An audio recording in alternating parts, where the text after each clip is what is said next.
Hello, friends. Welcome. We shall continue our discussion. Last class, we looked at some of the fundamental aspects of the synchronous motor. We got an idea regarding the constructional aspects, and then we understood the working of the synchronous motor. We will continue our discussion. Today, first, we look at the equivalent circuit of the synchronous motor. The equivalent circuit, of course, per phase looks like this. Can you see that? We have the supply voltage, we have the synchronous reactance, and then the back EMF. The current IS, very simple equivalent circuit of the synchronous motor, and with the help of this equivalent circuit we will look at the phasor diagram. See the phasor diagram? Yeah, this is the phasor diagram wherein we have V as the supply voltage, E is the back EMF, and IS is the stator current with a lagging angle of pi. Now V E at an angle minus delta, the phasor sum ER. Are you able to see this? So this phasor diagram helps us to do the analysis of the motor. With this as the basis, we will try to get some equations. Look at these equations. The input power to the motor. For each phase, it is voltage into current into cos pi, cosine of the angle between this and this, and this being the per phase power, the total power will be 3 times VIS cos pi, and approximately the input and out mechanical power, output power can be taken as equal just for an approximate analysis. Then the current IS can be put as supply voltage back EMF divided by the synchronous reactance, V at an angle 0 minus E at an angle minus delta divided by XS. Therefore, the power I can put as 3 times V into IS into cos pi. When we simplify that, we will get the equation 3VE by XS sine delta. Very famous equation. And this Tm I can get from Pm, the torque from the power, dividing power by the speed, we will get this equation as 3VE by omega ms XS sine delta. So with the help of these equations, the torque equation particularly, we can get the characteristic torque versus delta, where delta is the power angle. Delta is the sorry, power angle. Delta is the power angle. Okay. So now that characteristic, typically called as T delta curve, how does it look like? See here. Maybe along with that equation, if we see, it will be more meaningful. As this figure shows, this is T axis, this is maximum actually, yeah, this is Tm axis, this is delta axis, and as we increase delta, Tm will increase, obvious na? As we increase delta, Tm will increase. as we increase delta, Tm increases. It increases in a sinusoidal fashion, and obviously when delta becomes equal to 90 degrees, sin delta becomes maximum and hence Tm becomes maximum. This is the point at which Tm becomes maximum, and this is the maximum torque, typically called as pull-out torque. Typically called as pull-out torque. Now, as I start from 0, as I increase delta, T also increases, reaches a peak, and after that, if we still increase delta, sin delta will decrease, T also will decrease. T also will decrease. So it typically shows this characteristic. Typically shows this characteristic. And that's an interesting aspect. So what do we get from that characteristic? What we find there is this.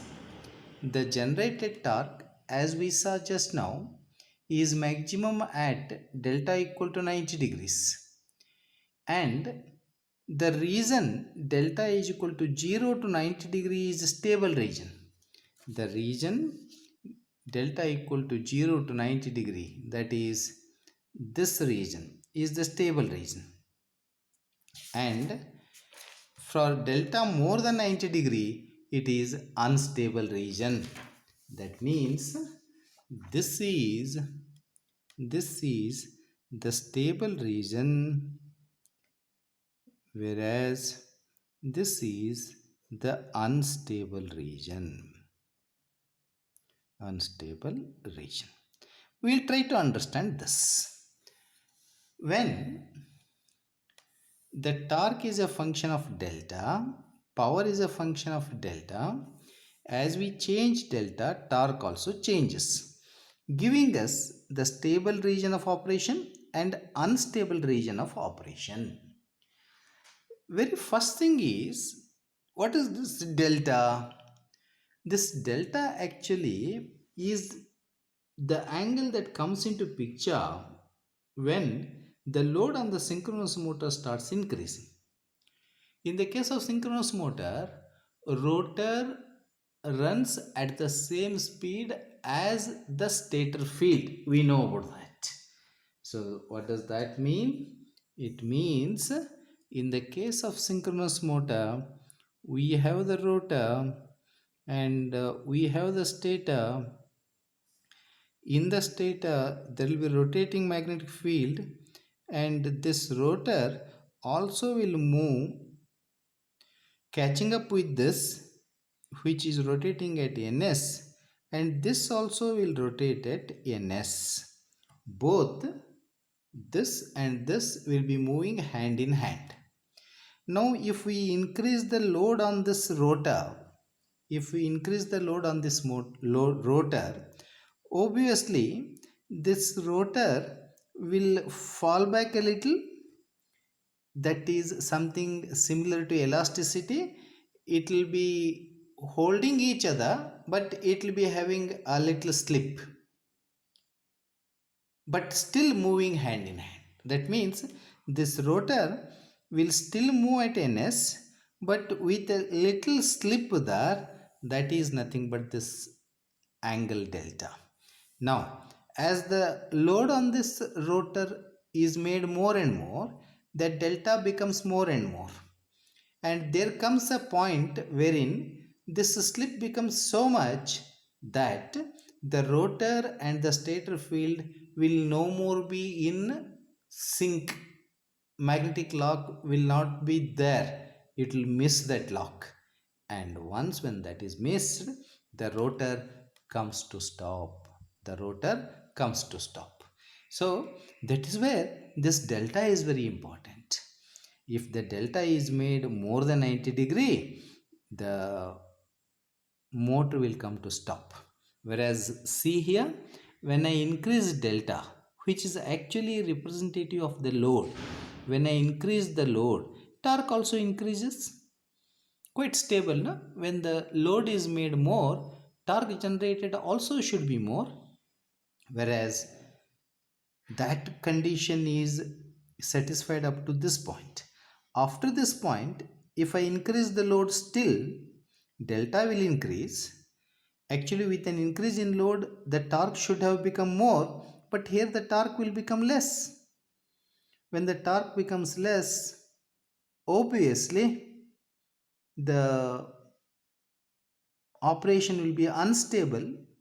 The rotor will not be guaranteed of that magnetic locking. It will come to stop. It will stall. That's what we should observe. The region from delta 0 to 90 degree is stable, whereas delta more than 90 degree is unstable. The loading of the motor is to be done very carefully, because we have to keep intact the magnetic locking. If the loading becomes too much, the magnetic locking is lost, and that results in loss of synchronism and the motor halts, comes to stop. Okay, so that characteristic is important. That power angle characteristic what we saw, that is important. Okay, so next we will look at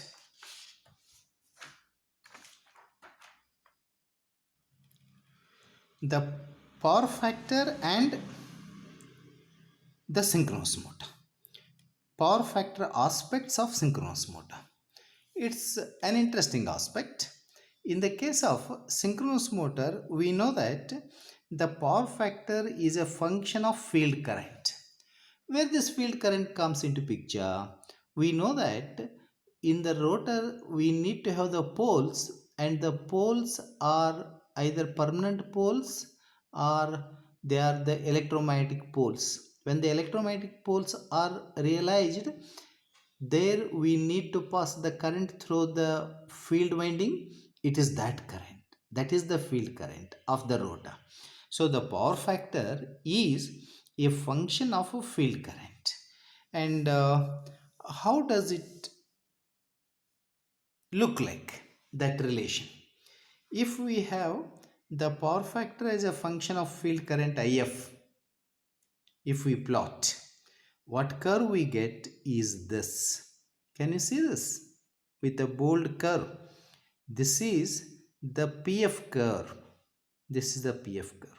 Along with that, we shall also look at the stator current or the armature current IA, and that is shown with the dotted line here. This is the curve with the dotted line, and that represents IA. First, the PF curve. PF curve is of this shape. It is of this shape, whereas IA curve is of this shape. IA curve resembles V, whereas PF curve resembles inverted V. That's why these curves are called V curves and then inverted V curves. When we look at this PF curve, inverted V curve, what we find is this PF starts from a small value, becomes maximum, and then again decreases. It increases and then decreases. When it becomes maximum, that point corresponds to UPF, unity power factor, and this part corresponds to lagging PF. This part corresponds to leading PF. On either side of UPF point, we have on one side the PF lagging, on the other side the PF leading. The synchronous motor shows this property as a function of IF. What does that mean? When the IF is less than this, the power factor is lagging in nature. When the IF is more than this, the power factor is leading in nature.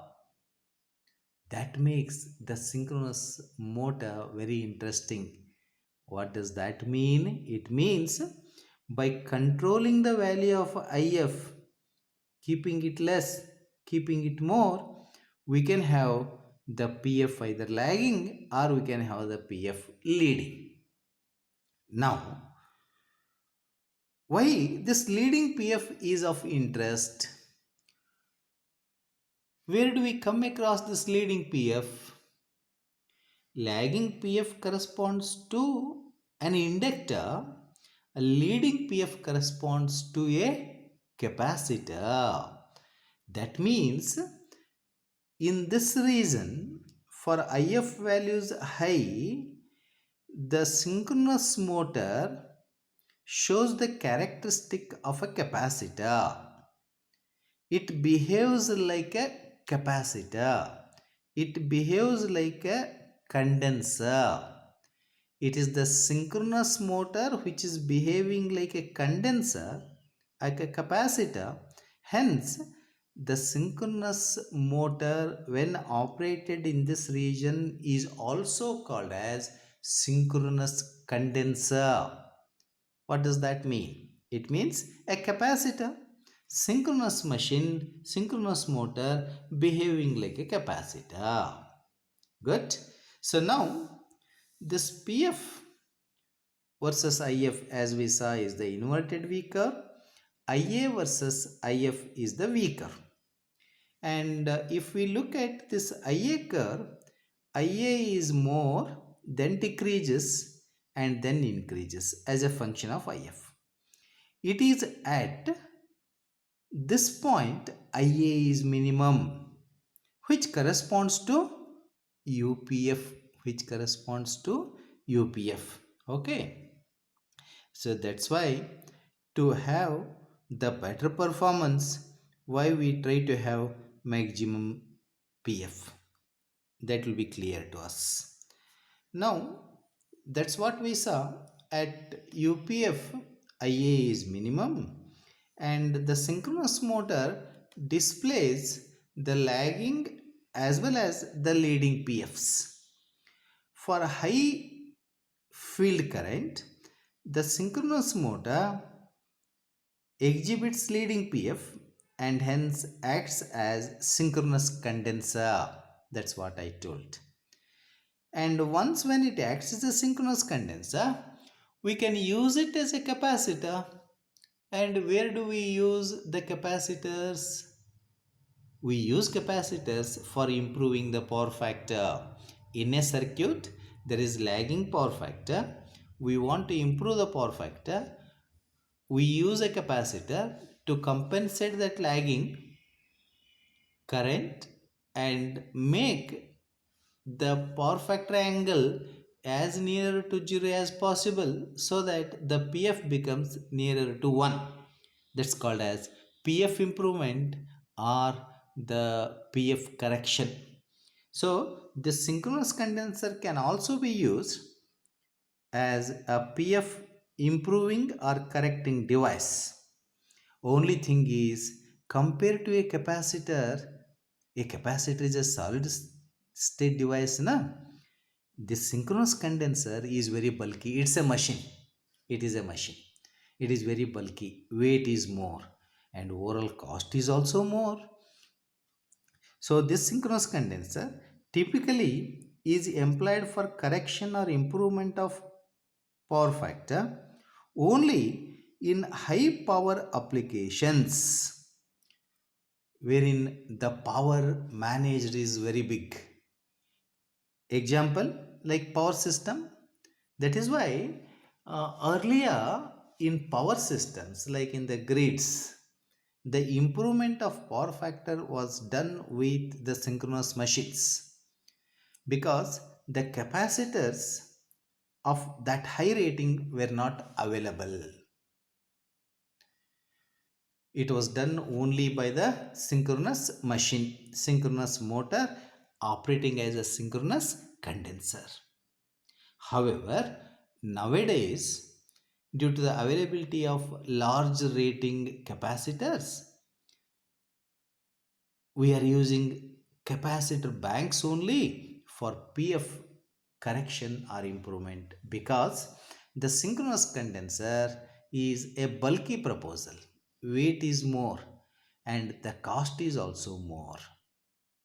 Are you able to appreciate this? Okay, good. So we shall stop there. Next class we will continue.